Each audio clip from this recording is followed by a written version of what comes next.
आप जब भी पब्लिक सर्विस कमीशन की तैयारी कर रहे हो, तो आप चाहे उर्दू पढ़ रहे हो, चाहे एवरीडे साइंस पढ़ रहे हो, चाहे ज्योग्राफी पढ़ रहे हो, ठीक है, कुछ भी आप पढ़ रहे हो, एक चीज, एक वर्ड, एक साइंस, एक स्टडी, एक डोमेन, एक डिसिप्लिन, वो क्या, जिसको हम कहते हैं लॉजिक। ठीक है, आप हमेशा लॉजिक्स का सहारा लें।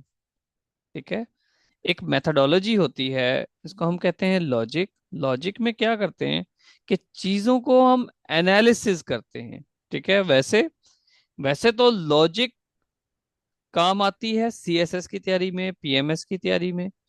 ठीक है, जहां पर हम हर इंफॉर्मेशन को, हर पीस ऑफ इंफॉर्मेशन को लॉजिकली देखते हैं, क्रिटिकली देखते हैं, उसका एनालिसिस करते हैं। और इवन सीएसएस के स्टूडेंट्स भी वो नहीं कर रहे होते, और मोस्टली नहीं कर रहे होते। क्यों ऐसा होता है कि 2.5 रिजल्ट, 2.5% रिजल्ट आता है, 2% रिजल्ट आता है, उससे भी कम या थोड़ा बहुत ज्यादा। मैं being a PPSC FPSC mentor अपने स्टूडेंट्स को कहता हूँ, या भी कोई भी बिगिनर है, मैं उनको कहता हूँ, एक तरफ मैं कहता हूँ कि सीएसएस का एग्जाम एफएससी के एग्जाम से ज्यादा मुश्किल नहीं है। एफएससी की बुक्स आप करें, आप एफएससी की बुक्स का एनालिसिस करें, उसमें केमिस्ट्री, एफएससी मतलब first year and second year both, chemistry का सिलेबस ह्यूज सिलेबस है, इंग्लिश का सिलेबस ना खत्म होने वाला लाम उतना ही सिलेबस है। आप फिजिक्स भी पढ़ते हो उसमें, और उसके साथ फिर आपको आर्ट्स के सब्जेक्ट भी करने पड़ते हैं। बहुत मुश्किल होता है कि आप पूरा सब सिलेबस कर लेते हो, बायो का सिलेबस। लेकिन उसके बावजूद स्टूडेंट्स के 90% आम मार्क्स आते हैं, आम स्टूडेंट्स, 90% मार्क्स तो आम हो चुके हैं। रीजन क्या है जी? क्या वजह है कि एफएससी, जिसको मैं कह रहा हूँ कि सीएसएस से भी ज्यादा मुश्किल है, उसमें तो हम ज्यादा मार्क्स ले जाते हैं, सीएसएस में क्यों फेल हो जाते हैं? एक तरफ तो मैं ये कहता हूँ कि सीएसएस का एग्जाम एफएससी के एग्जाम से ज्यादा मुश्किल नहीं है। दूसरी तरफ मैं ये भी कहता हूँ आजकल अपने स्टूडेंट से कि पीपीएससी का एग्जाम सीएसएस के एग्जाम की निस्बत आसान नहीं है।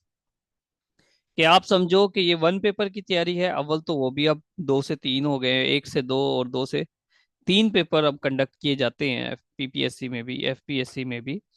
लेकिन अगर आप वन पेपर की भी बात करो, तो वो भी किसी भी तरह से सीएसएस के एग्जाम से कम नहीं है। क्योंकि आप सीएसएस के एग्जाम में 10 सब्जेक्ट पढ़ते हो, आप उसमें चॉइस देखें कितनी ज्यादा होती है, 50%। ठीक है, 8 सवाल होते हैं, 5 करने होते हैं, कहीं पर 4 करने होते हैं। और पीपीएससी में तो नेगेटिव मार्किंग भी होती है। पीपीएससी में भी आप 10 सब्जेक्ट पढ़ते हो, और वो ओपन एंडेड है। मैं आपको लिख के दे सकता हूँ, मैं आपको 17 से 18 क्वेश्चंस दूंगा सीएसएस के किसी भी सब्जेक्ट के, वहां से क्वेश्चन आ जाएगा, उसी से रिलेटेड क्वेश्चन आएगा, बस थोड़ा सा घुमा देगा वो। ठीक है, 15 क्वेश्चंस ईच सब्जेक्ट आप सीएसएस के कर लें, उससे बाहर पेपर नहीं आता। और आप पीपीएससी की बात करो, तो वो नूरजहां के उस्ताद का भी नाम पूछ लेता है। ठीक है, वहमो गुमान पे भी नहीं है, मजह का खेज क्वेश्चन आते हैं। तो कहाँ फिर की बात, कि क्या आप समझते हो कि पीपीएससी का एग्जाम भी क्या सीएसएस के एग्जाम्स की तरह क्या टफ नहीं है? वो भी टफ है। अब बात यह है कि आप कभी भी ये ना समझें, कभी भी ये ना समझें कि आप किसी टीचर के लेक्चर से सक्सेसफुल हो जाओगे, नो। पास पेपर से सक्सेसफुल हो जाओगे, नो। दोनों का कॉम्बो बनाएं, लेक्चर्स नोट करें बेहतरीन करके, अपनी क्रिएटिविटी ऐड करें, अपनी क्रिएटिविटी लेक्चर्स में ऐड करें। जो स्टूडेंट बेहतरीन लेक्चर नोट करेगा, बेहतरीन तैयार करेगा, इन फ्यूचर वो कामयाब होगा। नंबर 2, पास पेपर पढ़ो, और पास पेपर्स को उन लेक्चर्स के अंदर ऐड करो। ठीक है, उसी तरतीब से, उसी तरह टॉपिक्स के नाम, जब भी आप लेक्चर नोट कर रहे हो, नोट डाउन कर रहे हो, आप स्पेसिस दें। ऊपर सब्जेक्ट लिखें, ठीक है, नीचे आपने जो भी आपके टीचर ने आपको पढ़ाया है वहां पर राइट डाउन करें। लेकिन नेक्स्ट टॉपिक स्टार्ट करने से पहले हमेशा उसमें स्पेस दें। जब आप स्पेस देंगे, उसके बाद वो स्पेस को आपने फिल करना है। स्टिकी नोट्स लगाएं, कलरफुल मार्कर्स के साथ उस स्पेस को फिल करें, ठीक है, उसमें एडिशन करें। नंबर 3 जो बहुत ज्यादा इंपॉर्टेंट बात है, वो सीएसएस के स्टूडेंट्स के लिए तो प्री रिक्विजिट है, लेकिन अब पीपीएससी के लिए भी उसी तरह उतनी ही लाजमी हो गई है जिस तरह सीएसएस के लिए। वो क्या? डिस्कशन। जब भी आप में से कोई भी स्टूडेंट अगर कुछ भी पढ़ता है और आपस में अपने किसी फेलो के साथ डिस्कस नहीं करता, उसके बारे में कुछ और कुरेदता नहीं है, उस इंफॉर्मेशन को सर्च नहीं करता, ठीक है, डिस्कस नहीं करते अगर आपस में, जब तक आप एक दूसरे के साथ बोलोगे नहीं, किसी की सुनो, खुद बोलो, उस इंफॉर्मेशन को मल्टी लेयर बना दो अपने माइंड में।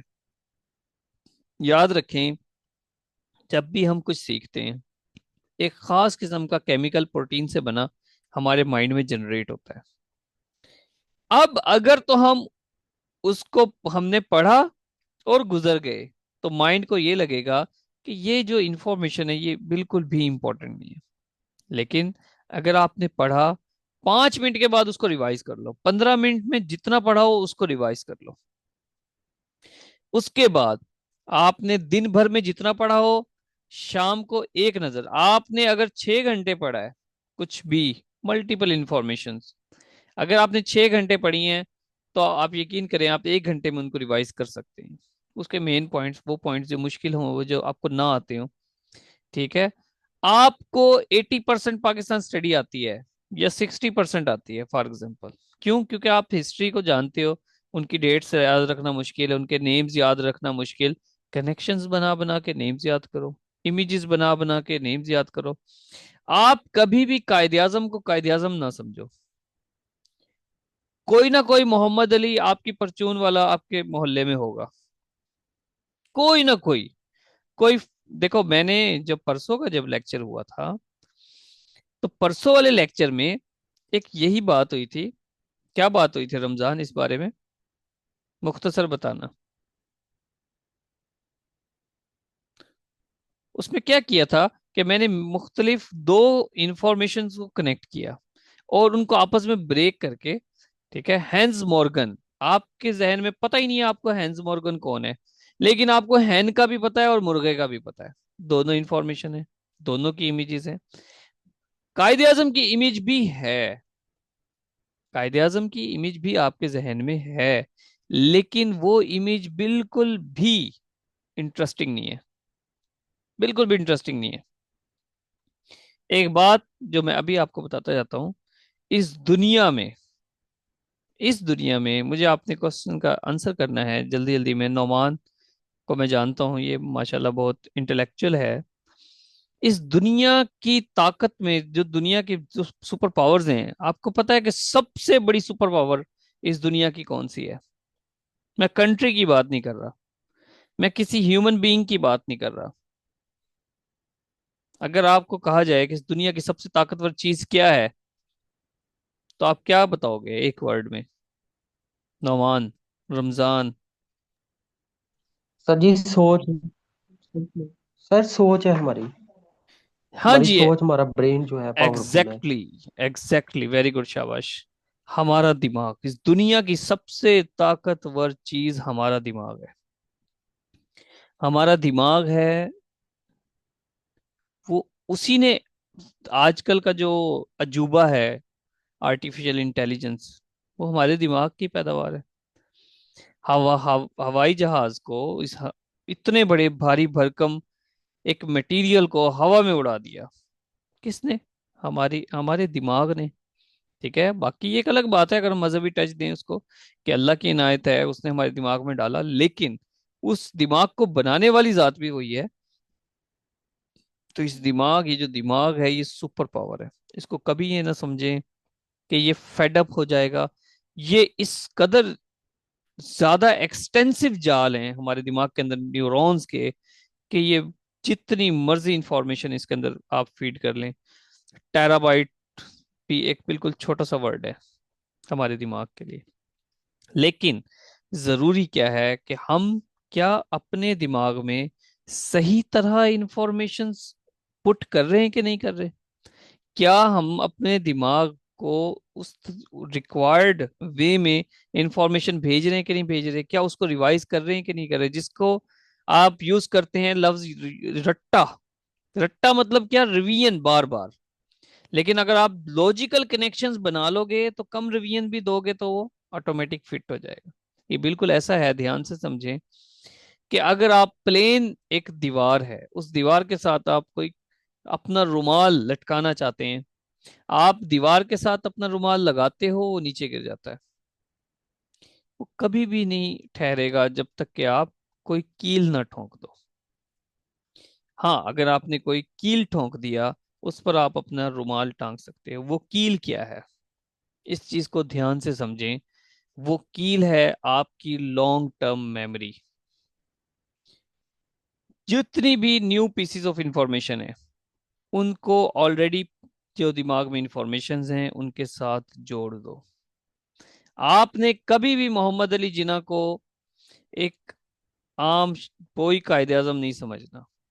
अपने दिमाग, जिसको दुनिया की मैंने सबसे ताकतवर चीज कहा, इसके अंदर एक क्रिएटिविटी है। आप कुछ भी क्रिएट कर सकते हो, इमेज फॉर्मेशन कर सकते हो, उसको मॉडिफाई कर सकते हो, जिस तरह से बना सकते हो।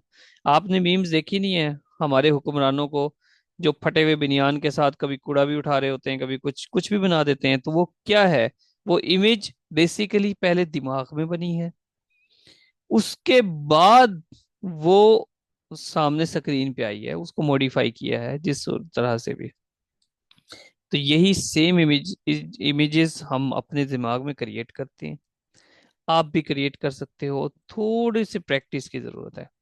ठीक है, मेरी ख्वाहिश है और कोशिश भी है कि मैं कोई 10 डेज वर्कशॉप करूंगा इसी पे, कि किस तरह से हम अपने माइंड को यूज करके डिफरेंट इमेजेस क्रिएट कर सकते हैं, और 100 इंफॉर्मेशंस को मॉडिफाई कर सकते हैं, क्रिएट कर सकते हैं। कुछ दिमाग में ऐसी स्पेसेस बनाई जाती हैं, ऐसे इमेजेस बनाए जाते हैं, ऐसे प्लॉट्स बनाए जाते हैं। ठीक है, ऐसे प्लॉट्स बनाए जाते हैं कि जिनके साथ हम न्यू इंफॉर्मेशन को अटैच कर दें। आप यकीन करें, आज आपके लिए इतना मुश्किल है कि आप पीपीएससी का एक पेपर करते हो 100 मार्क्स का। जब आपसे पूछा जाता है, आप एक पढ़ लेते हो, दो पढ़ लेते हो, आपको याद नहीं होता। आप इसको ऐसे याद कर सकते हो। ध्यान से बात सुनना, और ये मैंने प्रैक्टिकली किया है। अगर आपने एक पेपर किया ना 100 मार्क्स का, और आपसे कोई पूछने वाला पूछे कि इस पेपर पर जो क्वेश्चन नंबर 37 है वो क्या है, तो आप बता दोगे फौरन से कि इस पेपर के क्वेश्चन नंबर 37 पे ये वाला सवाल है ना अजूबा। तो जब आपके पास, आपके दिमाग में इतने अख्तियारात आपके हो जाएं कि इस कदर आप फास्टली फास्टली और बेहतरीन तरीके से अपने दिमाग को यूज कर पाओ, तो फिर पीपीएससी क्या चीज है। आप इंजॉय करोगे अपनी स्टडी को। लेकिन ये अभी नहीं, अभी थोड़ा सा शायद लेट हो, पर इसको हम करेंगे इंशाल्लाह जी। बाकी मेहनत करें, तैयारी करें, पास पेपर मैक्सिमम पढ़ें, और जो चीज़ भी आपने पहले से पढ़ी है उसको बार बार तैयार करें। मीटिंग एंड होने वाली है जी, ये पर्पस नहीं था वैसे इस मीटिंग का, हमने कुछ और शुगल करने थे। तो वो फिर कभी सही इंशाल्लाह। ठीक है, वो फिर कभी सही। ये आपको वैसे भेड़िया मैंने दिखा दिया, इसके पीछे भी एक राज था, एक डीप बात थी जो मैंने आपको बतानी थी, लेकिन फिर भी नहीं।